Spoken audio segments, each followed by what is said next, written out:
तमाम अधिकारियों के साथ सब लोक प्रतिनिधियों की मीटिंग हुई थी और इस मीटिंग के अंदर हमने ये सवाल मैंने किया था औरंगाबाद के घाटी हॉस्पिटल के डीन के साथ कि हमको समझ में आता है कि आपके पास वेंटिलेटर्स की कमी हो सकती है, ऑक्सीजन की कमी हो सकती है, लेकिन क्या रेगुलर मेडिसिन जो है जो दूसरे पेशेंट्स को देने चाहिए वो है। तो उन्होंने कहा था कि हमारे पास मेडिसिन अवेलेबल है। तब उसी वक्त मैंने उनको मैडम को एक एग्जांपल दिया था। मैंने कहा था कि एक पेशेंट है मुंडे नाम की, ऋतुजा मुंडे नाम की, जो गंगाखेड़ से ताल्लुक रखती है, गरीब घर से है। उसकी डिलीवरी घाटी के अंदर हुई। आपके घाटी हॉस्पिटल के अंदर वो एडमिट है और लेकिन एडमिट होने के बावजूद आप कह रहे हैं कि मेडिसिन हम सब पेशेंट्स को दे रहे हैं, लेकिन वो पेशेंट को कहा गया है कि 5 दिन की पूरी मेडिसिन आपको लाना है करके। मैंने उसका पूरे डॉक्यूमेंट चेक किया, मैंने पूरे डॉक्टर्स ने जो चिट्ठियां लिखकर दी है वो पूरे चेक किया, तो एक भी मेडिसिन है तो घाटी हॉस्पिटल की तरफ से नहीं, बल्कि face mask, sanitiser, sanitary pads हो जाए या ग्लव्स हो जाए, ये तक पेशेंट से मंगाया गया। अब घाटी के अंदर जाने वाले सब गरीब पेशेंट होते हैं, अगर उनको इस तरह से लूट किया जा रहा है। जैसे ही एडमिट हुई तो कहा गया कि आपको ब्लड लेकर आना है। अब जो बंदा उसका पति था उसको ये था कि घाटी के ब्लड बैंक से उसको ब्लड मिलेगा, तो नहीं, वहां पे अधिकारियों ने किसी को फोन किया तो एक एजेंट वहां पर आया किसी ब्लड बैंक का, और वो एजेंट उसको रात लेके गया और 2900 रुपये के ब्लड है तो वहां पर उसको दिया गया। 5 दिन के अंदर तकरीबन 8000 रुपये का खर्चा ये लड़के का वहां पर उस घाटी हॉस्पिटल के अंदर सिर्फ एक डिलीवरी के केस के लिए हुआ है। आज जब उसको डिस्चार्ज किया जा रहा था तो उसको फिर दवाइयां लिखकर दी गई कि ये लेकर आओ करके। वो लेकर आया, 400 रुपये की दवाइयां लेकर आई, तो वो नर्स ने रख ली और ये कहा कि नहीं, ये पेशेंट को नहीं देना है, ये हमको हॉस्पिटल के रिकॉर्ड के लिए मेंटेन करना पड़ता है करके। तो वो दवाइयां खुद अपने पास रख ली। तो मैं ये समझकर चलता हूं कि घाटी हॉस्पिटल के अंदर इस तरह का एक गोरख धंधा चल रहा है।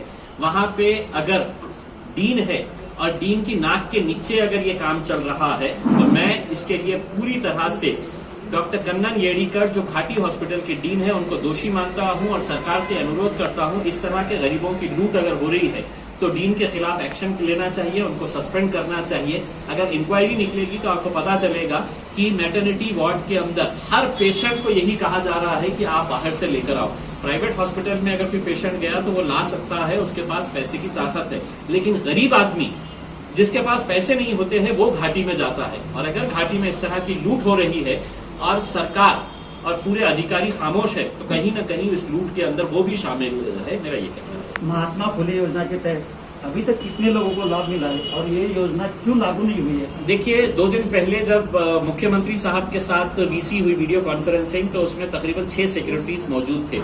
मैंने ये सवाल मुख्यमंत्री साहब से कहा कि 1.5 महीना पहले यहाँ पर महाराष्ट्र के स्वास्थ्य मंत्री राजेश टोपे साहब आए थे और उन्होंने कहा था कि हमने जब ये मांग की थी कि कोविड को भी, कोरोना के केसेस को भी आप महात्मा ज्योतिबा फुले के साथ जोड़ दें, तो उन्होंने उस वक्त हरी प्रेस कॉन्फ्रेंस और मीटिंग के अंदर कहा था कि हमने इसको जोड़ने की प्रक्रिया शुरू कर दी है करके।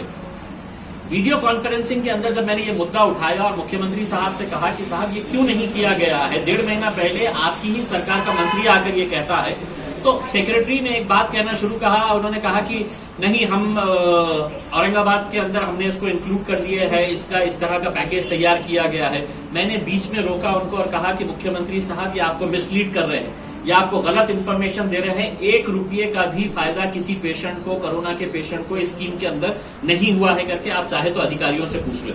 अब कल जब हमने मीटिंग ली है प्राइवेट हॉस्पिटल्स की तो पता चला कि नहीं, हमने तो एक बार निकाल दिए, तो हॉस्पिटल वाले बोलते हैं कि नहीं सर, हमने प्रपोजल भेजा तो हमारे प्रपोजल एक्सेप्ट ही नहीं हो रहे हैं। यानी कि 1.5 महीने से सिर्फ टालमटोल किया जा रहा है, सिर्फ मीडिया के अंदर स्टेटमेंट इशू किया जा रहा है कि नहीं, हमने ये कर डाले है अब गरीबों को। लेकिन मैं आपको ओपन चैलेंज करता हूं, 1 रुपये का एक किसी पेशेंट के ऊपर है तो ये स्कीम का फायदा नहीं मिला है। और इसके लिए कोई जिम्मेदार है तो प्रशासन जिम्मेदार है, सरकार जिम्मेदार है, और ये सिर्फ लोगों को घुमाने का काम कर रही है, मैं ऐसा मानता हूँ। टास्क फोर्स और मीटिंग, देखिए, जब ये कोरोना फैल रहा था तो हर शहर में एक बेटर कोऑर्डिनेशन करने के लिए एक टास्क फोर्स बनाया गया था। वो टास्क फोर्स जो है औरंगाबाद शहर के अंदर भी बना था। 8 मई 2020 को, आज के दिन 27 तारीख है, यानी कि तकरीबन 1.25 2 महीने का समय हो गया है। 2 महीने के अंदर ये टास्क फोर्स के अंदर घाटी हॉस्पिटल की डीन अध्यक्ष, महानगर पालिका के हेल्थ ऑफिसर, सेक्रेटरी और बाकी तमाम प्राइवेट हॉस्पिटल्स के जो सीनियर मोस्ट डॉक्टर्स हैं, वो लोगों को इस टास्क फोर्स के अंदर, आप लोगों को हैरानी होगी ये सुनकर कि सिर्फ एक कागजी खानापूर्ति की गई थी कि एक टास्क फोर्स तैयार किया गया है। 2 महीने के अंदर ये टास्क फोर्स की एक भी मीटिंग औरंगाबाद के अंदर नहीं ली गई है। और मैं समझता हूं कि ये जो डिक्टेटरशिप टाइप का एक जो यहाँ पर काम चल रहा है अधिकारियों द्वारा, उसी का नतीजा है कि आज दूसरे शहरों के अंदर कोरोना कंट्रोल हो गया है, औरंगाबाद में हम कंट्रोल नहीं कर पाए हैं। आपके इलाके में हाँ, देखिए, मतलब कल जब मीटिंग हो रही थी तो एक तो डीसीपी को डिविजनल कमिश्नर जो सुनील केंद्रेकर साहब है, उन्होंने कहा कि अगर कहीं पर भी पॉजिटिव केस निकलता है तुमने पुलिस को लेके जाना और पुलिस को लेके जाके वहां पे स्वैब टेस्ट कराना। मैं कहा कि नहीं साहब, पुलिस का इसके अंदर कम से कम रोल होना चाहिए। अगर कोई विरोध करता है तो आप वहां के एनजीओस को बोलिए, वहां के लोकल डॉक्टर्स को इन्वॉल्व करिएगा, और कुछ नहीं तो हमें बताइएगा, हम जाके करेंगे करके उसमें। तो बातों बातों में उन्होंने ये कहा की तुमच्या एरियामध्ये हे चाललेलं आहे। मुझे ये डिव्हिजनल कमिशनर से ये पूछना है कि तुमचा एरिया म्हणजे काय?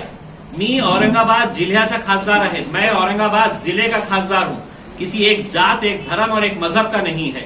इस तरह की अगर मानसिकता रख के अगर कोई कमिश्नर अगर अपने एमपी को ये कहता है कि तुम्हारे एरिया के अंदर हमको तुम्हारी मदद लगेगी, तो क्या मैं किसी दूसरे एरिया में नहीं गया? मैं बजाज नगर में नहीं गया हूं, मैं जय भवानी नगर में नहीं गया हूं, शिवाजी नगर में नहीं गया हूं, मुकुंदवाड़ी संजय नगर में नहीं गया। लेकिन ये इस तरह की बात करना, मेरे हिसाब से मैं कड़ी निंदा करता हूं इस तरह के स्टेटमेंट्स की। लॉकडाउन के पक्ष के अंदर कितने लोग हैं, कितने नहीं है, इसके बारे में अभी जो इमीडिएट जो स्टेप्स हमने लिए हैं, अगर उसके अंदर अगर कुछ और बातें निकलकर सामने आती है तो दोबारा बैठेंगे और उसके ऊपर चर्चा करेंगे। लेकिन मैं नहीं समझता हूं कि lockdown is now the solution. 3 महीने हो गए हैं, हमने लॉकडाउन सब करके देख लिए हैं। अब ये अपनी गलती छुपाने के लिए फिर जनता को है तो किस तरह से हम लोग है तो एक मर्तबा अंदर कैद करें करके, ये कहीं ना कहीं इनके एडमिनिस्ट्रेशन के लैप्सेस थे, जिसकी वजह से लोगों को खामियाजा भुगतना पड़ा है। अब ये अपनी गलतियां छुपाने के लिए फिर पब्लिक को बोलेंगे कि नहीं हम लॉकडाउन करेंगे, पुलिस का डंडा चलाएंगे, ये करेंगे, तो अब ये सब चीजें चलने वाली नहीं। देखिए, यकीनन शुरुआत से ही ये बात समझ में आ रही है और अब यहाँ तक बात आ गई है कि Aurangabad bench of Bombay high court को स्व मोटो इसके ऊपर प्रशासन को सवाल करना पड़ा है कि अगर कोऑर्डिनेशन अगर नहीं रहा, तो हाईकोर्ट ने तो नोट किया है ये चीज को, तो जो बात मैं आप कह रहे थे वो हाईकोर्ट भी अगर नोट कर रहा है तो बहुत ही एक दुर्भाग्यपूर्ण बात है कि यहाँ पर इस तरह की situation, lack of coordination between officers and lack of coordination, जो एक समन्वय होना चाहिए अधिकारियों और लोक प्रतिनिधियों के बीच में। लोक प्रतिनिधियों को तो यहाँ के अधिकारियों ने बोले कि नहीं, इनकी तो कोई लायकी नहीं है, हम जो बोल रहे हैं बस वही फाइनल है।